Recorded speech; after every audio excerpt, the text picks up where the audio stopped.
ओम नमः शिवाय। इस समय श्रावण मास का अत्यंत पवित्र समय चल रहा है। आज के दिन इस शुभ कथा को सुनने से मनुष्य अपने मन के मैल को धो सकता है, अपनी अंतरात्मा को स्वच्छ करके अधिक से अधिक भक्ति में प्रगति कर सकता है और भगवान की विशेष कृपा प्राप्त कर सकता है। तो चलिए आज की श्रावण मास कथा का आरंभ करते हैं। देवों के देव महादेव भगवान शिव बोले, हे महामुने, अब मैं श्रावण मास में दोनों पक्षों की एकादशी तिथि को जो किया जाता है उसे कहता हूँ, आप सुनिए। हे वत्स, रहस्य में अतिश्रेष्ठ महान पुण्य प्रदान करने वाले तथा महापातकों का नाश करने वाले इस व्रत को मैंने किसी से नहीं कहा है। यह एकादशी व्रत श्रवण मात्र से मनुष्य को वांछित फल प्रदान करने वाला, पापों को नाश करने वाला, सभी व्रतों में श्रेष्ठ तथा शुभ है। इसे मैं आपसे कहूँगा, आप एकाग्रचित होकर सुनिए। दशमी तिथि में प्रातःकाल स्नान करके शुद्ध होकर संध्या आदि कर लें और वेद वेता, पुराण यज्ञ तथा जितेंद्रिय विप्रों से आज्ञा लेकर 16 उपचारों से देव आदिदेव भगवान का विधिवत पूजन करके इस प्रकार प्रार्थना करें, हे पुंडरीकाक्ष, मैं एकादशी को निराहार रहकर दूसरे दिन भोजन करूंगा। हे अच्युत, आप मेरे शरण दाता होइए। हे वत्स, गुरु, देवता तथा अग्नि की सन्निधि में नियम धारण करें और उस दिन काम क्रोध रहित होकर भूमि पर शयन करें। उसके बाद प्रातःकाल होने पर भगवान केशव में मन को लगाएं। भूख लगने तथा प्रस्खलन, गिरना, ठोकर आदि लगना के समय श्रीधर इस शब्द का उच्चारण करें। हे वत्स, यह व्रत मोक्ष प्रदान करने वाला है, अतः 3 दिनों तक पाखंडी आदि लोगों के साथ बातचीत, उन्हें देखना तथा उनकी बातें सुनना, इन सब का त्याग कर देना चाहिए। तदनंतर क्रोध रहित होकर पंचगव्य लेकर मध्याह्न के समय नदी आदि के निर्मल जल में स्नान करना चाहिए।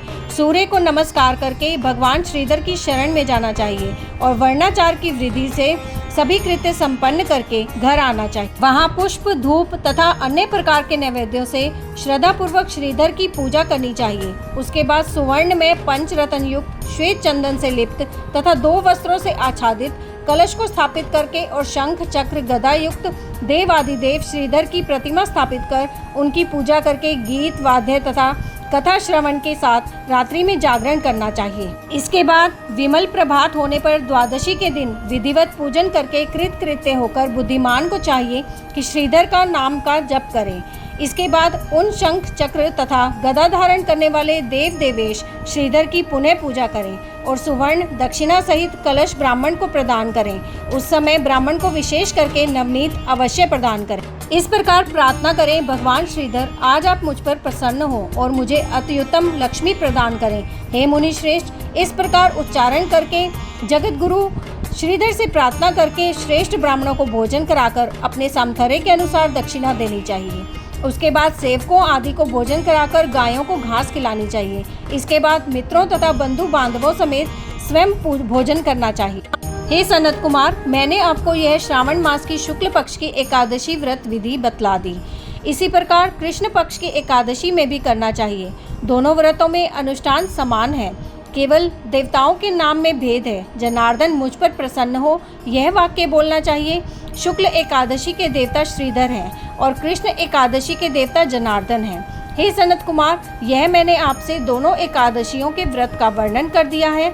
इस एकादशी व्रत के समान पुण्य व्रत ना तो कभी हुआ और ना होगा। आपको यह व्रत गुप्त रखना चाहिए और दृष्ट हृदय वाले को नहीं प्रदान करना चाहिए। शिव बोले, हे सनत कुमार, अब मैं द्वादशी तिथि में होने वाले श्री हरि के पवित्रारोपण व्रत का वर्णन करूंगा। पिछले अध्याय में देवी की कही गई पवित्रारोपण विधि के समान ही इसका भी पवित्रारोपण है। इसमें जो विशेष बात है उसे मैं बताऊंगा, सावधान चित्त होकर सुनिए। हे महामुने, इस व्रत के लिए जो अधिकारी बताया गया है उसे आप सुने। ब्राह्मण, क्षत्रिय, वैश्य, शूद्र तथा स्त्री, इन सभी को अपने धर्म में स्थित होकर भक्ति पूर्वक पवित्रारोपण करना चाहिए। द्विज को चाहिए कि अतो देवा अवंतो नो यतो विष्णु विचक्रमे पृथिव्या सप्तभिः। इस मंत्र से विष्णु की पूजा करें। स्त्रियों तथा शूद्रों के लिए नाम मंत्र है जिसके द्वारा वे विष्णु की पूजा करें। इस प्रकार द्विज, कुद्रदार्य, इस मंत्र से शिवजी की पूजा करें। स्त्रियों तथा शूद्रों के लिए नाम मंत्र है जिसके द्वारा वे शिवजी की पूजा करें। सतयुग में मणि में, त्रेता में सुवर्ण में, द्वापर में रेशम का और कली युग में कपास का सूत्र पवित्र के लिए बताया गया है। सन्यासियों को शुभ मानस पवित्रारोपण करना चाहिए। बनाए गए पवित्र को सर्वप्रथम बांस की सुंदर टोकरी में रखकर शुद्ध वस्त्र से ढककर भगवान के सम्मुख रखें और इस प्रकार कहें, हे प्रभु, क्रियालोक के विधान के लिए जो आपने आच्छादन किया है, हे देव, आपकी प्रसन्नता के लिए मैं इसे करता हूँ। हे देव, मेरे इस कार्य में विघ्न ना उत्पन्न हो। हे नाथ, मुझ पर दया कीजिए।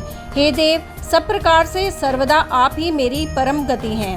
हे जगतपते, मैं इस पवित्रक से आपको प्रसन्न करता हूँ। ये काम क्रोध आदि मेरे व्रत का नाश करने वाले ना हो।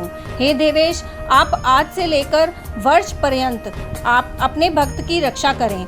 आपको नमस्कार है। इस प्रकार कलश में देवता की प्रार्थना करके बांस के शुभ पात्र में स्थित पवित्रक की आदर पूर्वक प्रार्थना करनी चाहिए। हे पवित्रक, वर्ष भर की गई पूजा की पवित्रता के लिए विष्णु लोक से आप इस समय यहाँ पधारें। आपको नमस्कार है।